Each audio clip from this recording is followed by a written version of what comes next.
मेरा नाम राधा है। मेरी जिंदगी में कई उतार चढ़ाव आए, कुछ ऐसे जिनकी मैंने कभी कल्पना भी नहीं की थी। मेरी पहली शादी 21 साल की उम्र में हुई। मैं बहुत खुश थी, लेकिन किस्मत को कुछ और ही मंजूर था। शादी के कुछ ही महीनों बाद मेरे पति अशोक एक सड़क हादसे में चल बसे। उस दिन के बाद मेरी जिंदगी बदल गई।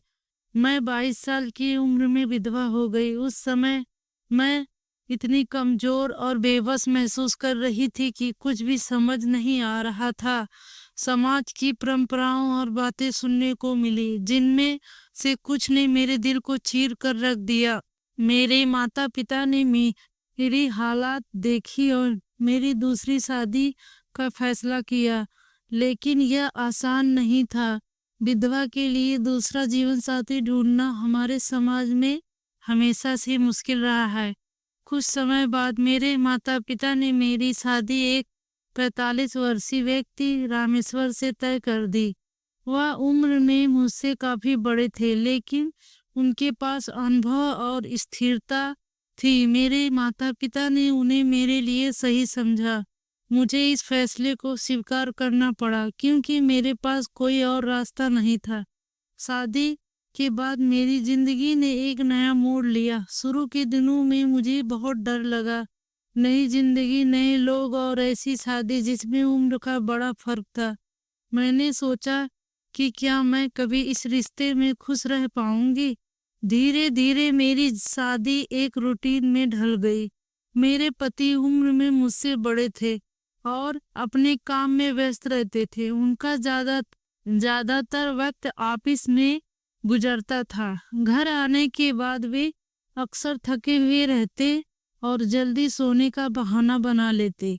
मैं उनके साथ कुछ पल बिताने की कोशिश करती, लेकिन उनकी व्यस्तता और थकावट ने हमारे बीच दूरी पैदा कर दी। शुरू में मैंने खुद को समझाया कि शायद यह सब नई जिंदगी में ढलने का हिस्सा है, लेकिन धीरे धीरे मुझे एहसास हुआ कि हमारे बीच वह अपनापन और प्यार नहीं है जिसकी हर औरत अपने पति से उम्मीद करती है। हमारे घर में सारी सुविधाएं थी, लेकिन मेरा दिल खालीपन से भरा हुआ था। एक दिन हमारा पुराना नौकर बीमार हो गया। उसकी जगह उसका बेटा अनिरुद्ध काम पर आया। जब मैंने उसे पहली बार देखा तो वह साधारण दिखने वाला लेकिन आत्मविश्वास से भरा इंसान था। उसका रंग गोरा और आंखें गहरी थी। उसकी शख्सियत ऐसी थी जैसे वह किसी बड़े घराने से हो।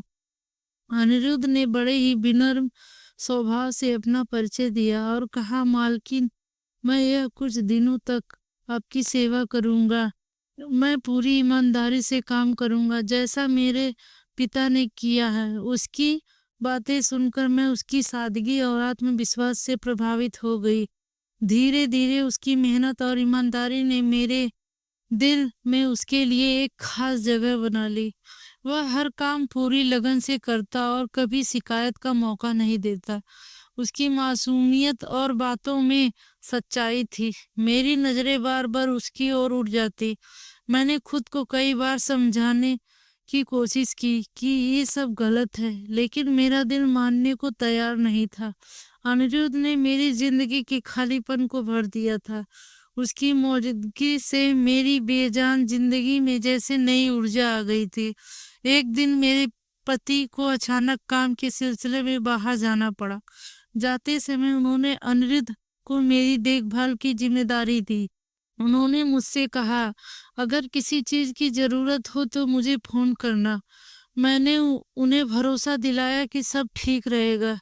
उनके जाने के बाद घर में सन्नाटा छा गया। मैं अनिरुद्ध की मेहनत और ईमानदारी को और भी करीब से देख रही थी। उसकी सादगी और जिम्मेदारी ने मुझे बहुत प्रभावित किया। एक रात मैंने अनिरुद्ध को बुलाया और उससे अपने दिल की बात कही। उसने चुपचाप मेरी बातें सुनी और कहा, मालकिन, मैं गरीब जरूर हूँ, लेकिन मुझे अपनी सीमाओं का पता है।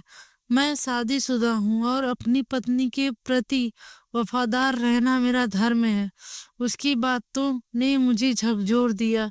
धीरे धीरे मैंने महसूस किया कि अनिरुद्ध और उसकी पत्नी मीनाक्षी के रिश्ते में जो सच्चाई और अपनापन था वह मेरी जिंदगी में नहीं था। मीनाक्षी सादगी और प्रेम से भरी हुई थी। उसकी ईमानदारी और सेवा ने मेरे दिल को छू लिया। मीनाक्षी और अनिरुद्ध ने मुझे यह एहसास दिलाया कि सच्चा सुख बाहरी चमक धमक में नहीं बल्कि सच्चे रिश्तों में है। मैंने अपनी गलतियां को स्वीकार किया और खुद को बदलने की ठानी। यह कहानी मुझे यह सिखा गई कि सच्चाई और ईमानदारी से बड़ा कुछ भी नहीं है। जिंदगी में आने वाला हर मोड़ को समझदारी और धैर्य से संभालना चाहिए।